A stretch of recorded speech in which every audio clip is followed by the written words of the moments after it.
Good morning. George Hepworth, Grover Park Consulting.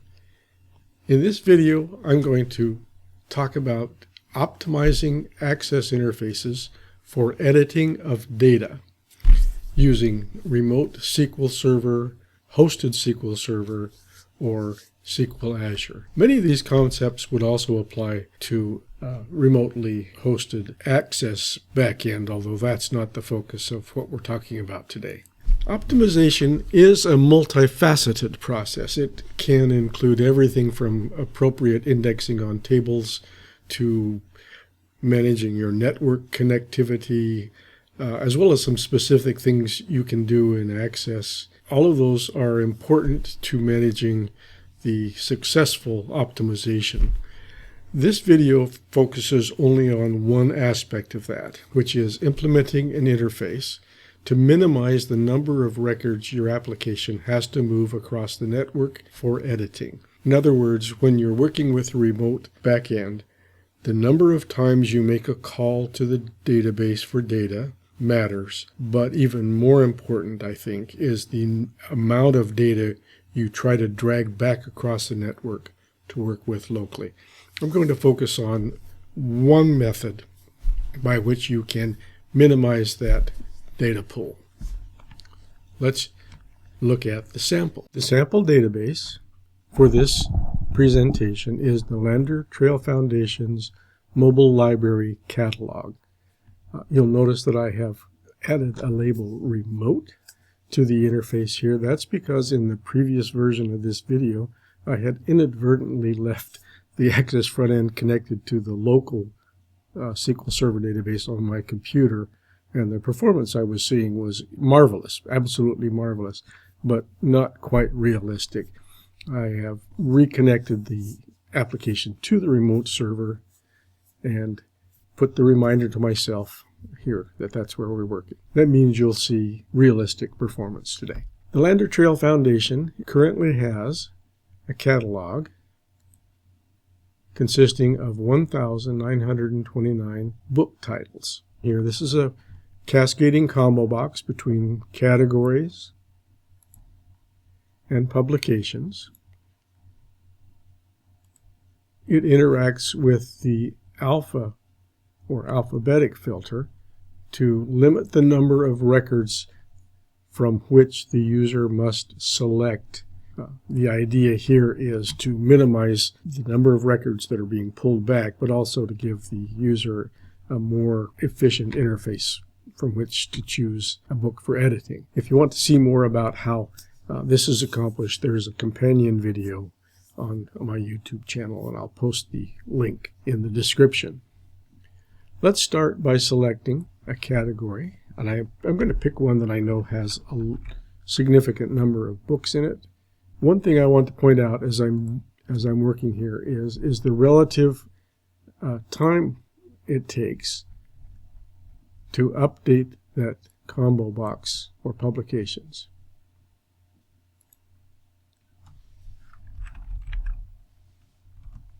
This is indeed performance against a remote SQL Server database.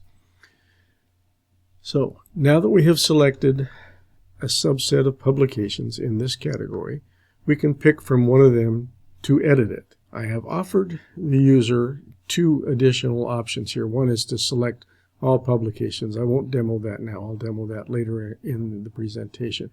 And this one simply clears everything out from the form below. So let's pick a book. Now again, what I'm mainly trying to demonstrate is the performance I get from a remote SQL Server. That's how long it took to retrieve one record ready to be edited. I would estimate that at around a second to retrieve a single record for editing.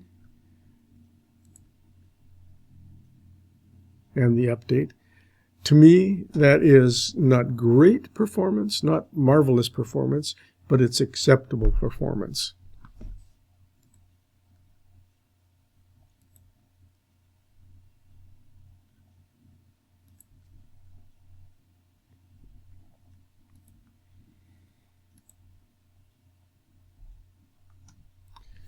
And you can see each time I select a record, I get roughly the same performance. At this point, we have 1,929 records. As we increase the number of records in our database from 1,900 to 19,000 to 190,000, perhaps the difference in filtering for the publication selection combo box would become less efficient and slow down. But as long as we're only selecting one single record to bring back from the server, the update of the form portion should not change significantly. Let's see how I do that. I'll start by closing the main menu, which has the books subform in it. Open the navigation pane, select our edit publication form, collapse this so we can see it better. Select the property sheet for the form and look at the form's record source. The form's record source is a local access query based on the publication table.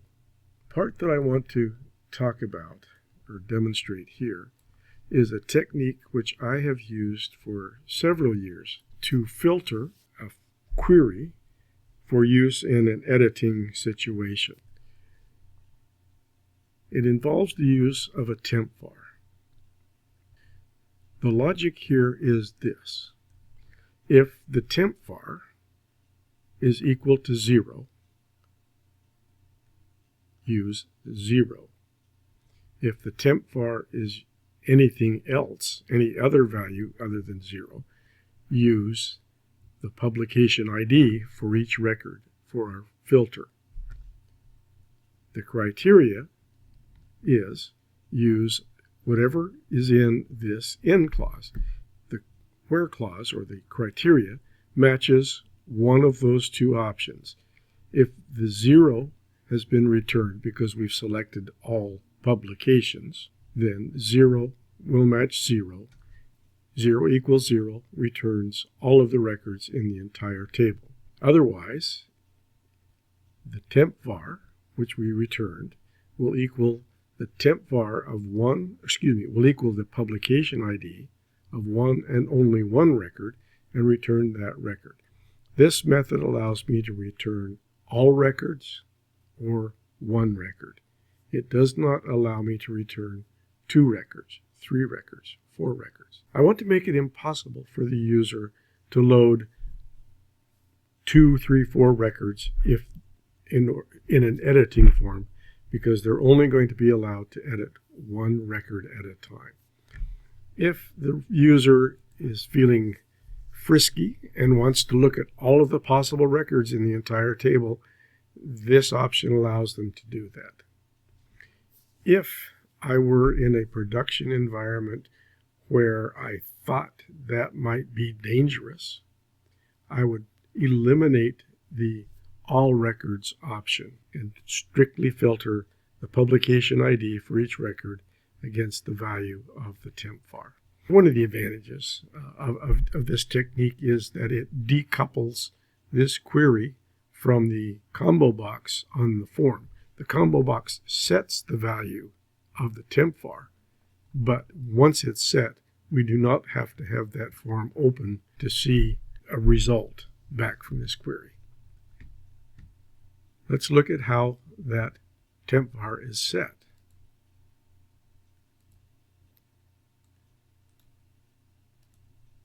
The combo box for select a publication has 3 events behind it. We're only concerned in our demonstration here today with the before update and after update events. The before update event has 2 primary functions. One is to validate data before we allow the process to proceed. And in this case, the other option applies. We're going to confirm that the user intended to make the selection that they made. Let's start with the before update event. As I just said, the before update event is where we verify that the user intended the selection they made. Specifically, we're worried about them selecting the all publications option.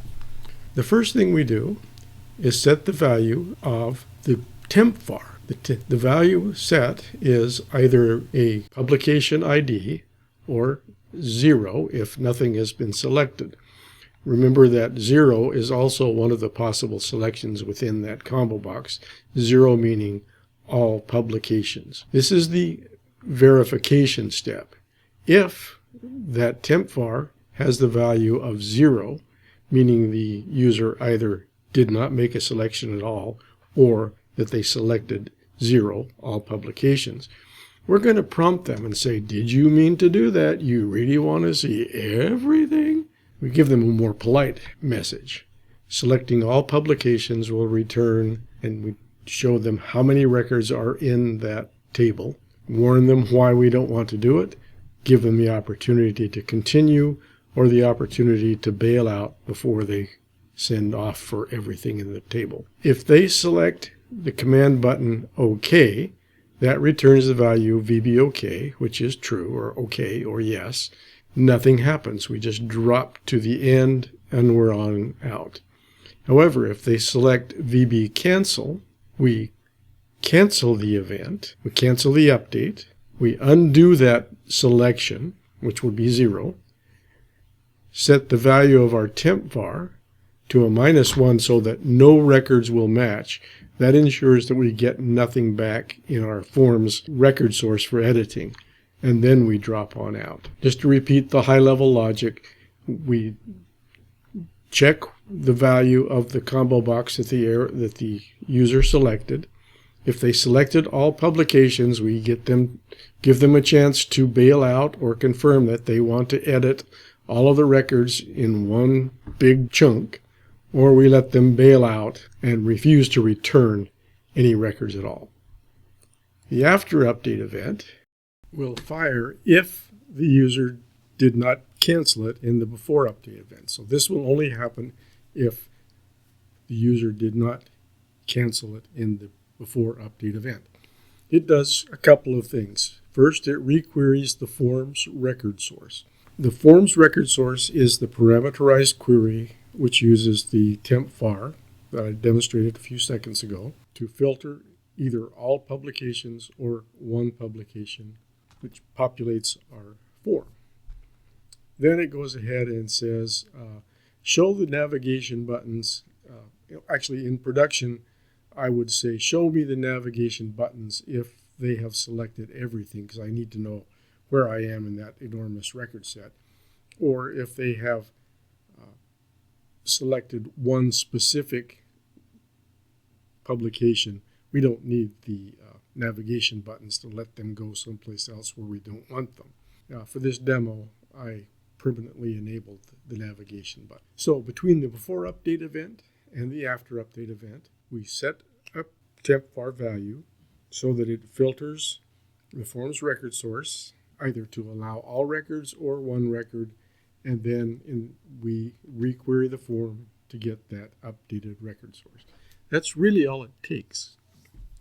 The key point here is that we're always trying to minimize the number of records the user is allowed to bring back from that remote record source. The option to select all records is one which you will have to make available or not make available depending on the situation in your environment. I included it here primarily for the demonstration value of showing you performance when I select all publications in a table with 1,900 and some records in it. Again, to repeat myself slightly, if you have 19,000 or 190,000 records, you probably will disable the ability to show all of those records at once. That's about it. I hope you learned something or found something useful or entertaining. If you liked what you saw, don't forget to hit the like button. Give me that feedback that tells me I'm on the right track. Subscribe to my channel, and I'll see you next time. Thank you.